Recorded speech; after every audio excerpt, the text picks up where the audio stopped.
Hey everybody, my name's Taylor. I'm the Communications Director for SoSo Cycles, and welcome back to the Motor Swap Ducati build.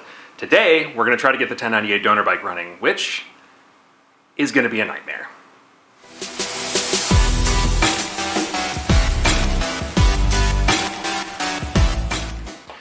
So today's episode is all about getting the 1098 donor bike actually running, which I'm a little bit apprehensive about, but I have been assured that it has run sometime in the recent past, which, being that it doesn't have an oil cap and it's in the condition that it is, I am still a little bit freaked out by it. So for my own peace of mind, we're going to do a bunch of tune-up stuff on it today, put some new gas in it, and try to see if it'll run. Because there's nothing worse than finishing a project and going to start it and it just goes. So we're going to avoid that by actually working on it today. And then, hopefully by the end of this episode, we'll drop the motor out and get ready for the next episode when we're going to take apart the 748 and start putting stuff in. I am very excited about this, and I will try to stay stoked as few times as I can this episode. So anyway, without further ado, let's get this thing on the lift and let's start tearing into it.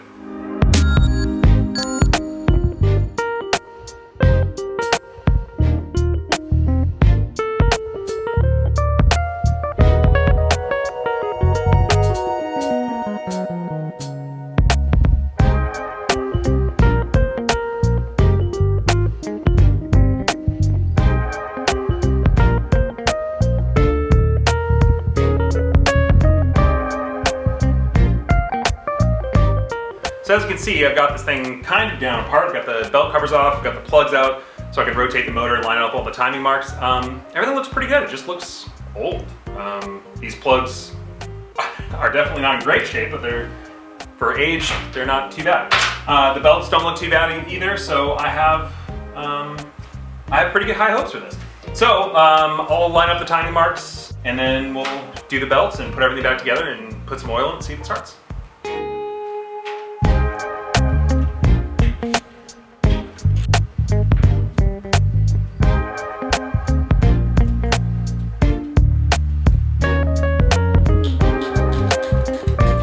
Okay, and that is a ghetto timing belt job done. They're probably a little too tight, but we're not going to really do anything with this thing, so I'm not too worried about it. The cams, everything is in the same position, so hopefully it won't bend any valves when we start it. And now let's get to the oil change.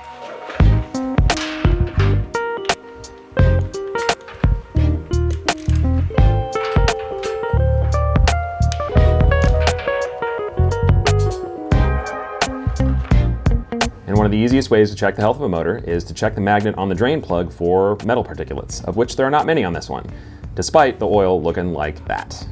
But that's all right, it's just a little gross, so we're also going to take out the secondary screen and check that for bigger chunks of metal.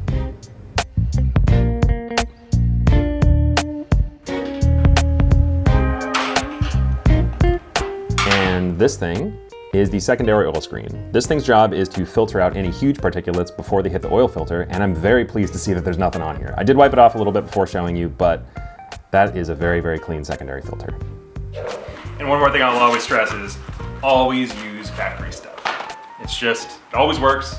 It's from the right manufacturer. You don't have to worry about it. It always works. So I would always highly recommend sticking with factory stuff. So anyway, we're almost done with this oil change. I know it's boring, but we gotta do it because that is the sludgiest oil I've seen in quite a while. And I suppose it's a little hard to see. It's a little hard to see down here, but this is the ECU underneath the battery that's just kind of hanging out. I'm pretty sure this battery's dead. Anyway, so we just need to take it out.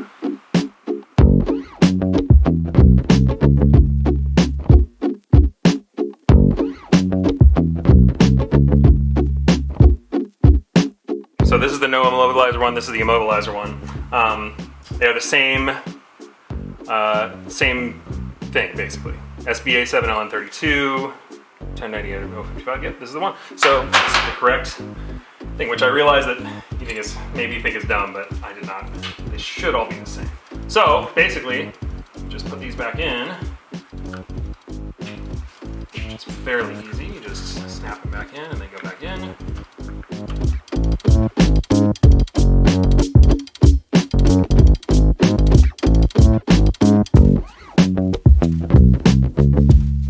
And next up is the ignition elimination harness, which is pretty awesome. You just unplug the start, stop, run switch and the ignition and put this little wiring harness in between them, and that eliminates your need for a key. So basically your on-off switch works as your kind of key to turn on and off the bike, and the run switch works as normal, which is pretty awesome for a track bike.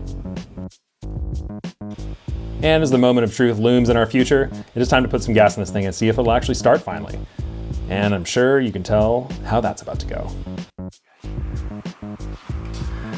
Okay, so it's gonna be a little bit weird angle, but you can see that. That means that there's no immobilizer. And now comes the moment of truth. You eagle-eyed viewers out there will notice that the check engine light is still very much on and the immobilizer is still very much in play. So I spent some time learning how to flash the thing myself and didn't have much real luck with it, so we'll come back to it. But in the interim, I figured we would start taking apart the 748, and I want to show you some of the weird features on this thing that make it a really special bike. And some of the stuff you really only see on race bikes or homologation specials, and if you don't know what a homologation special is, I'll talk about it in the next part. But I want to show you some of the really interesting stuff on this thing, and we really need to start getting it prepped to receive the 1098 motor. And all a homologation special is sometimes racing bodies will say if you're going to have a certain component or a style of bike or a certain component on your bike available and you want to use it in the races, sometimes they make you manufacture a certain amount of those bikes to homologate them, to make them legal for racing. So you have to say make 2,000 bikes with a dry clutch to be able to use a dry clutch in the racing. And maybe you'll make a special edition or whatever. The difference is these were not special editions. And the first thing is this Zeus fastener. All it is a little quarter turn fastener. There's just a few of them on the bike, makes getting the fairings off super easy. There's 2 along the bottom, 4 along the top, and that's it. Fairing comes right off. Second thing that you really only see on competition bikes is this dry clutch. And all that is it just makes it really easy to take the clutch out. If it overheats or wears out during a race, you can just rip the clutch out, get it going again. And because it's everybody's favorite noise,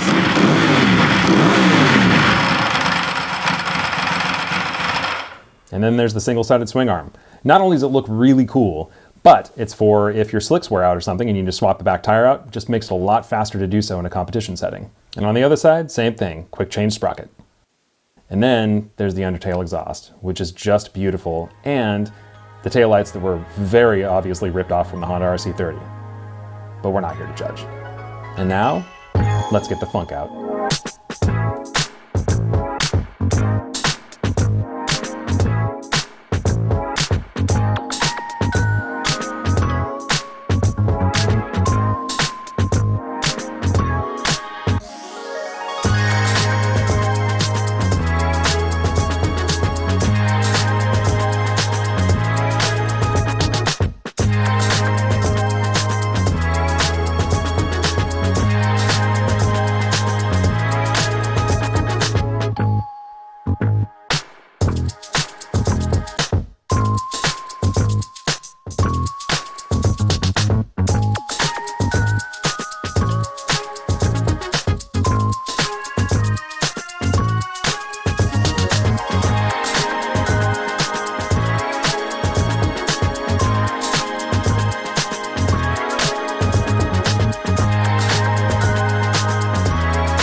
All right, as you can see, I kind of forgot that thing was doing a time lapse and didn't pay attention to it because I kind of got in the flow. You know how it goes. All we really have left to do is drop the motor, and then we are ready to start kind of getting this thing ready for the 1098 motor. We still got to drop the motor out of that thing, but whatever. I'm really happy with how far we've gotten today. But anyway, yeah, all the wiring's out, all the tubes are out. The only thing I have left to do really is drain the oil. If you were wondering, this is a 748 wiring harness. Yeah, I'm really stoked about this. We're so close to doing the fun part when you start turning the wrenches to the right, and I'm so excited about it. I'm gonna clean up this whole mess. Ugh. Whatever, I'm so happy. Okay, I'll see you in a minute. A few minutes later. At this point, it is quite a ways past that last shot.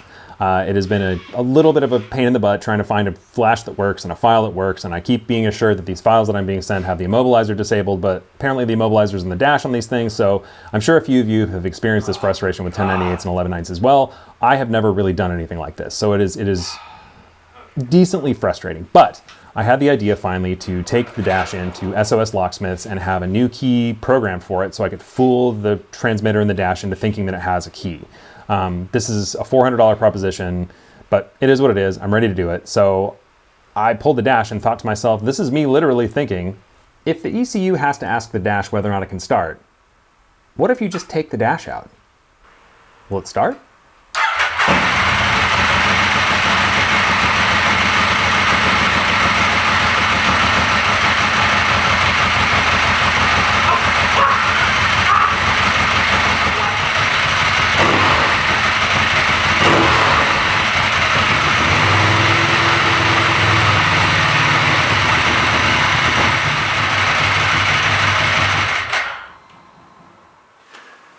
And on that note, we'll see you next time when we try to put that motor into that frame and I start showing you all the awesome stuff I have sitting around for this thing. See you next time.